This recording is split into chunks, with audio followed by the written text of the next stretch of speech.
आइए ऑप्टिक्स के इस सीरीज में अगला क्वेश्चन देखते हैं। इस क्वेश्चन को देखते हैं।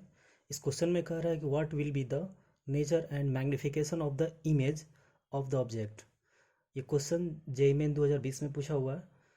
तो इसमें मैग्निफिकेशन बताना है और इमेज का नेचर भी बताना है। ठीक है, तो फिगर दिया हुआ है। फिगर में सीधा सीधी है बात कि इसमें ऑब्जेक्ट रखा हुआ है जिस पॉइंट पर, तो वो आपका ऑब्जेक्ट डिस्टेंस हो जाएगा। और ये जो होलो ग्लास का जो स्फेरिकल मिरर है उसका जो डायमीटर हो जाएगा, वो डायमीटर आपका कितना हो जाएगा, तो यहाँ से यहाँ तक मतलब 16 सेंटीमीटर। तो इस क्वेश्चन में डायमीटर दिया हुआ तो रेडियस निकल जाएगा, और रेडियस जब निकल जाएगा तो फोकस हमारा हो जाएगा। फोकस के हिसाब से हमारा मैग्नीफिकेशन भी निकल जाएगा, क्योंकि ऑब्जेक्ट डिस्टेंस u दिया हुआ है। तो देखिए इसमें फोकस हो जाएगा आपका कितना, तो फोकस हो जाएगा आपका रेडियस के हिसाब से। तो रेडियस हमारा निकाल लेते हैं सबसे पहले, क्योंकि डायमीटर आपका दिया हुआ है, डी का वैल्यू कितना हो जाएगा, 16 सेंटीमीटर हो जाएगा। 16 सेंटीमीटर माइनस में तो आपका आर कितना हो जाएगा, -8 सेंटीमीटर। तो फोकस हो जाएगा -8/2 यानी कि -4 सेंटीमीटर। ठीक है, तो इस हिसाब से हमारा एफ तो निकल गया। ऑब्जेक्ट डिस्टेंस दिया हुआ है, ये देखिए 4 4 का गैपिंग है, तो ये मिड पॉइंट पर है, तो इसका मतलब यह ऑब्जेक्ट कितना पे हो जाएगा, आपका ऑब्जेक्ट डिस्टेंस u का मान -10 हो जाएगा, -10 सेंटीमीटर। और ये सेंटीमीटर में लिया हुआ है, तो यहाँ से हम लोग सीधा सीधी मैग्नीफिकेशन निकाल सकते हैं। m = होता है f/f-u। इस फॉर्मूले में मान रख देंगे तो f का वैल्यू आपका दिया हुआ -4, और आपका साइन कन्वेंशन के साथ हम लोग मान यूज करेंगे, तो हमारा हो जाएगा f का वैल्यू -4 और आपका -10। तो अब इसको सॉल्व करेंगे तो -4 ये हो जाएगा प्लस, तो ये हो जाएगा 10 में से 4 घटाएंगे तो कितना हो जाएगा 6। अब इसको भाग दे देंगे तो हमारा मैग्नीफिकेशन आ जाएगा 0.36, तो 6 हो जाएगा 40 फिर 6, इसी तरह आएगा तो 7 मान लेते हैं इसको। इतना आपका मैग्नीफिकेशन हो जाएगा माइनस में। तो मैग्नीफिकेशन माइनस में आ रहा है, इसका मतलब ये नेगेटिव साइन क्या इंडिकेट करता है कि इमेज जो होगा इन्वर्टेड होगा, और 1 से छोटा आ रहा है, इसका मतलब डिमिनिश्ड हो जाएगा। ठीक है, इमेज आपका क्या हो जाएगा, इन्वर्टेड और डिमिनिश्ड हो जाएगा। ठीक है, तो यहाँ पे हमारा हिसाब से आपका ऑप्शन देखते हैं कौन सा ऑप्शन होगा। इस तरह से हमारा मैग्नीफिकेशन क्या होगा, माइनस में आ रहा है, इसका मतलब तो इन्वर्टेड होगा ही इमेज। और ये 1 से छोटा आ रहा है, इसका मतलब हुआ मैग्नीफाइड नहीं होगा, अनमैग्नीफाइड कहिए चाहे डिमिनिश्ड कहिए। तो इस तरह से ऑप्शन आपका इन्वर्टेड दो ही ऑप्शन में दिख रहा है, बी और डी में। तो बी में तो आपका हो जाएगा मैग्नीफाइड लिखा हुआ है, तो वो ऑप्शन आपका नहीं होगा। इस तरह से आपका आंसर हो जाएगा डी। ये हो जाएगा आपका आंसर डी। आसान क्वेश्चन पूछा हुआ था, जेईई मेन 2020 में पूछा हुआ था। चलिए आइए अगला क्वेश्चन देखते हैं। इस क्वेश्चन को देखते हैं। इस क्वेश्चन में कह रहा है a light ray enters a solid glass sphere of refractive index μ = √3 दिया हुआ है at an angle of incidence 60 degree.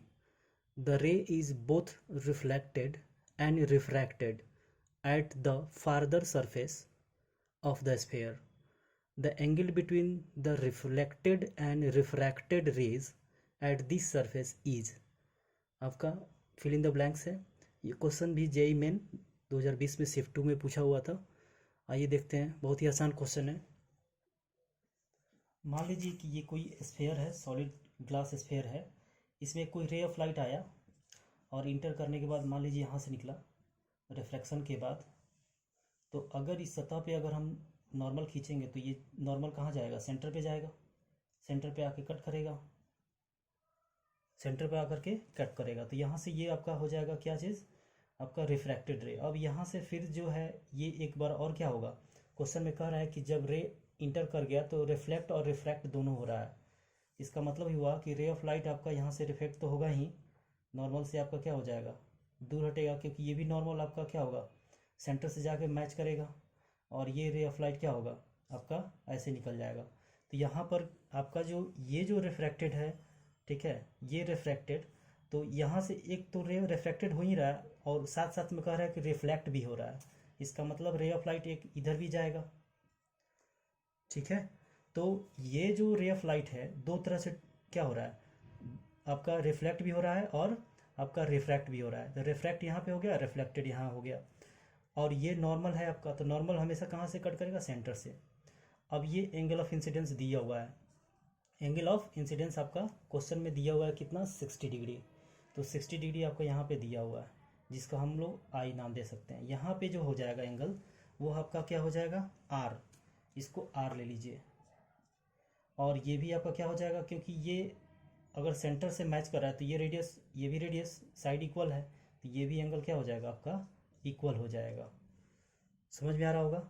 ये भी एंगल और ये एंगल इक्वल हो जाएगा, क्योंकि आइसोसेल्स ट्रायंगल में बन रहा है ये, क्योंकि ये रेडियस है, ये भी रेडियस है, इसलिए। तो जब ये आपका आर है, तो हमको फाइंड करना है कि जो है आपका दोनों के बीच का एंगल क्या होगा, इस दोनों के बीच का। ठीक है, अगर हम इस एंगल को निकाल लें, इस एंगल को निकाल लें और इस एंगल को निकाल लें, तो हमारा ये भी निकल जाएगा। ठीक है, तो हम लोग चलते हैं स्नेल्स लॉ का इक्वेशन यूज करते हैं, क्योंकि वही डिमांड कर रहा है। क्योंकि रिफ्रैक्टिव इंडेक्स आपका म्यू बराबर दिया हुआ यहाँ पे √3, ये है आपका एयर। तो एयर का रिफ्रैक्टिव इंडेक्स क्या लिया जाता है, 1। तो चलिए स्नेल्स का इस यूज करते हैं हम लोग, स्नेल्स लॉ का। तो फ्रॉम स्नेल्स लॉ हम लोग क्या लिख सकते हैं, from Snell's law μ1 sin i is equal to μ2 sin r।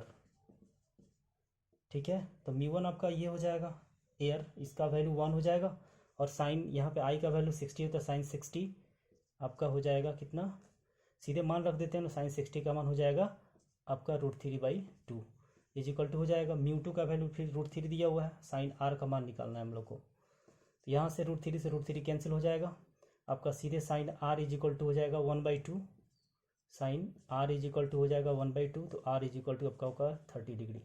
इसका मतलब ये 30 डिग्री हो जाएगा। ठीक है, r का वैल्यू 30 डिग्री हो जाएगा।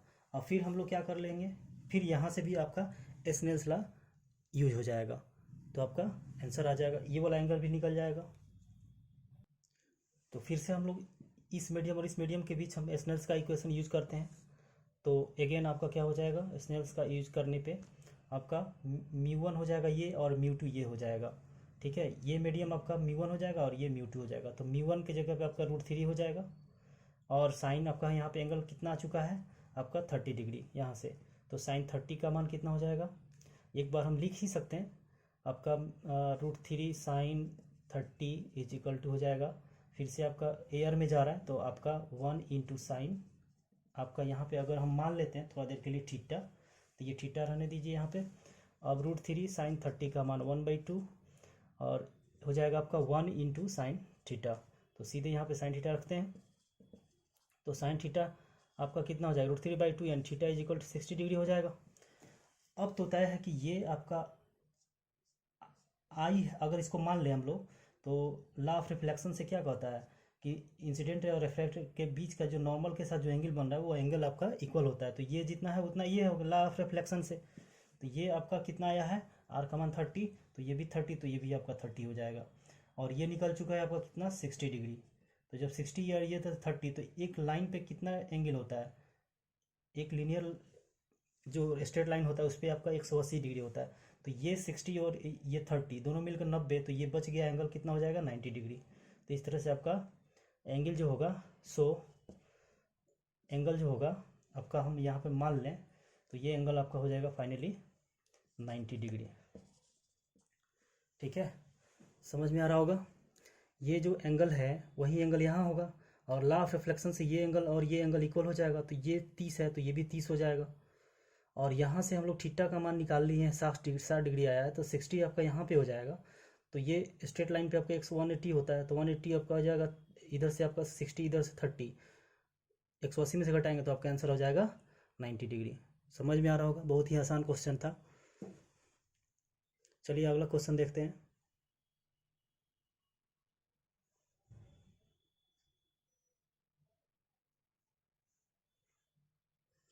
वैसे एक बार और हम इसको समझाते हैं। इस मीडियम और इस मीडियम की बात करें अगर, तो इस रे और इस रे के लिए हम रिलेशन बैठा है स्नेल्स लॉ से। तो μ1 sin i is equal to μ2 sin r, μ1 हो जाएगा ये, μ2 ये हो जाएगा इस सतह के लिए।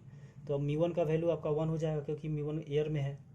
आपका म्यू2 हो जाएगा इस ग्लास का रिफ्रैक्टिव इंडेक्स, तो म्यू2 का मान रख दिया, साइन आई का मान 60 क्वेश्चन में दिया हुआ, तो 60 का √3/2 हो जाएगा, साइन आर आपका निकल जाएगा। यहाँ से आपका आर का वैल्यू 30 आ गया।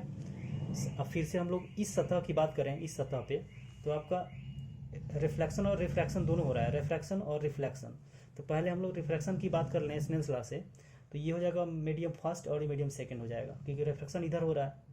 तो म्यू1 साइन आई, म्यू2 साइन आर, तो म्यू1 की जगह पर √3 हो जाएगा इस मीडियम के लिए, साइन 30 हो जाएगा क्योंकि एंगल हमारा निकल चुका था ये आर, क्योंकि ये आर तो ये भी आर होगा, क्योंकि रेडियस यहाँ पे इक्वल है आइसोसेल ट्रायंगल के हिसाब से।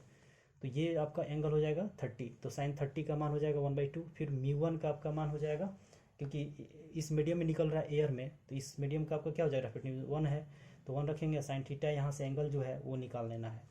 तो जब मान रखेंगे आपका, तो थीटा का वैल्यू कितना हो जाएगा, √3/2 साइन थीटा का वैल्यू, तो थीटा आपका हो जाएगा 60 डिग्री। तो जब ये 60 हो गया और ये 30 था तो ये भी 30 होगा, क्योंकि लॉ रिफ्लेक्शन क्या कहता है, angle of incidence is equal to angle of reflection. तो ये और ये इक्वल हो जाएगा, तो ये 30 है तो ये भी 30 होगा।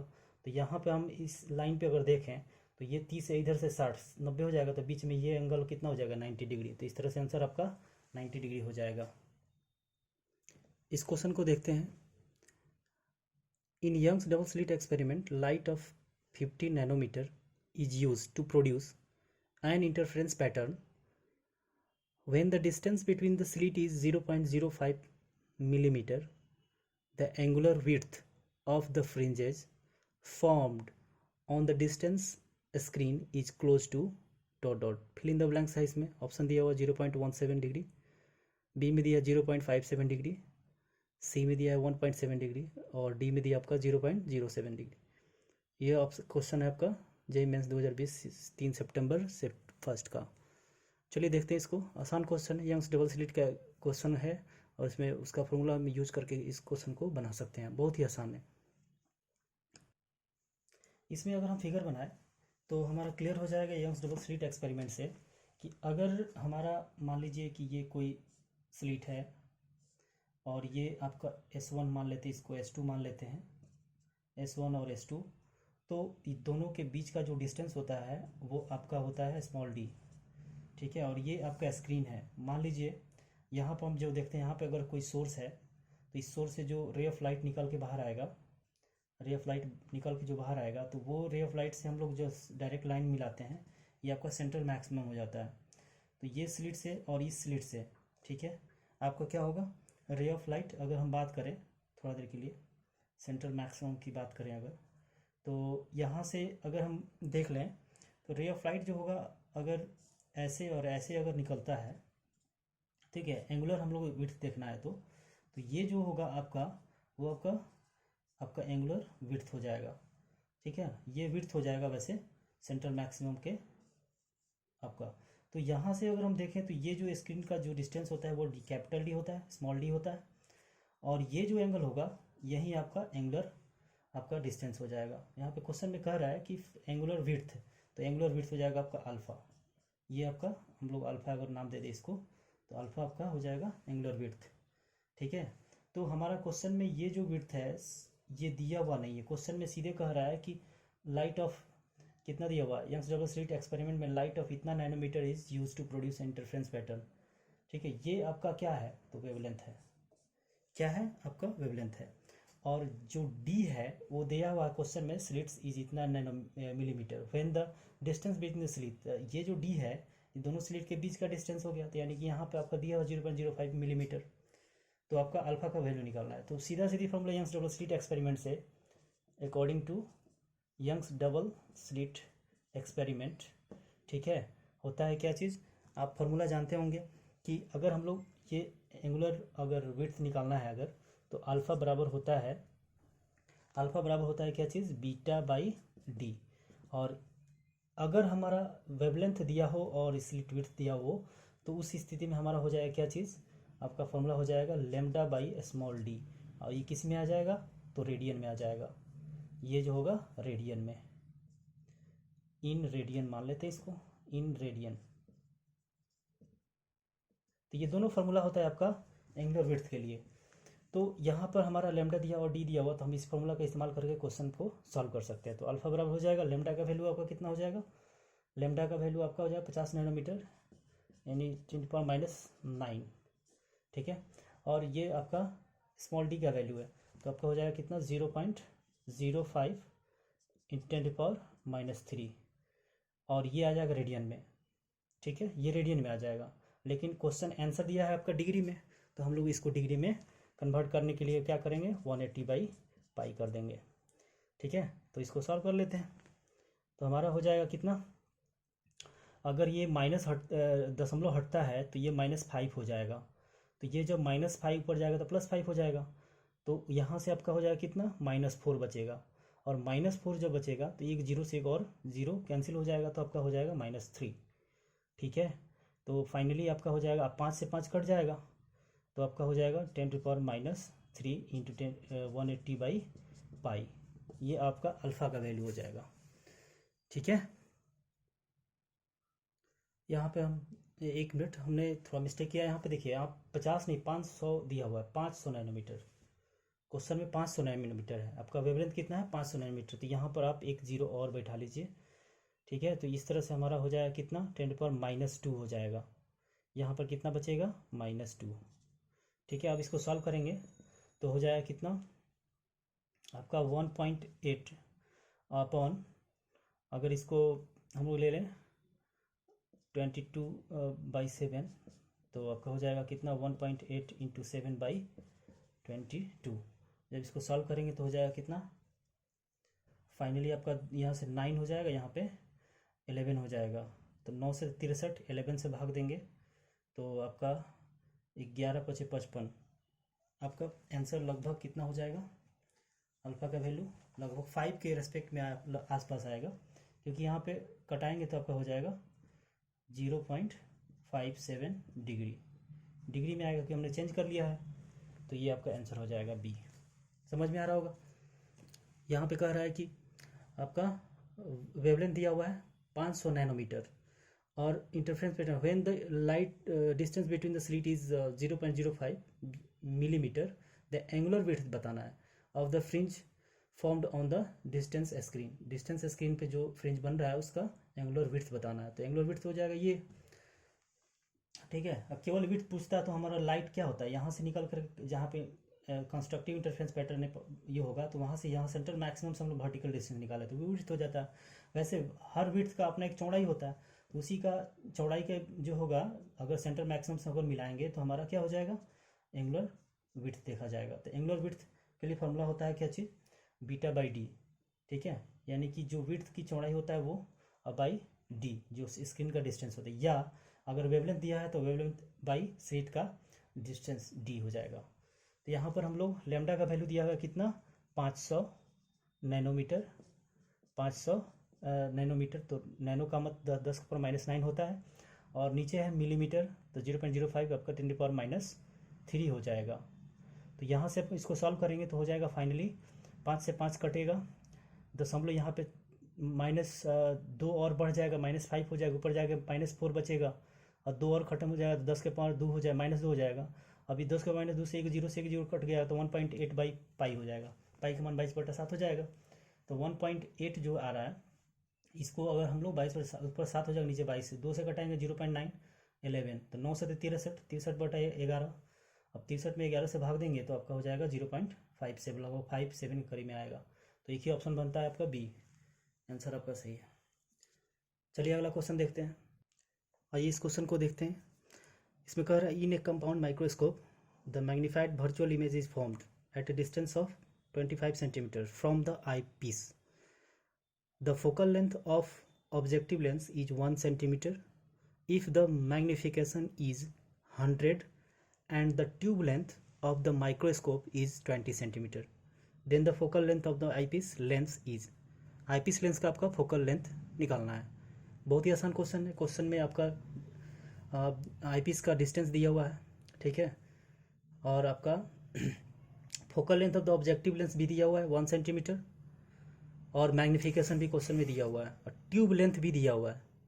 तो इस तरह से आपका मैग्निफिकेशन के फॉर्मूला लगा करके हम लोग वहाँ से focal length of the eyepiece निकाल सकते हैं। बहुत ही आसान क्वेश्चन है। आइए इसको सॉल्यूशन करते हैं। देखिए इसमें कंपाउंड माइक्रोस्कोप अगर हम बात करें तो हमारा जो होगा ये होगा, ऑब्जेक्ट का जो नज़दीक होता है वो आपका ऑब्जेक्टिव लेंस कहलाता है, और जो आँख के नज़दीक होता है, जिस हम जब ऑब्जर्वर आँख उसको देखता है ऑब्जेक्ट इमेज को, तो ये आपका आईपीस बन जाता है। तो फिर आपका ये हो जाएगा, यहाँ से यहाँ जो लंबाई होता है वो ट्यूब की लंबाई होता है, यानी कि एल मान लेते हैं इसको।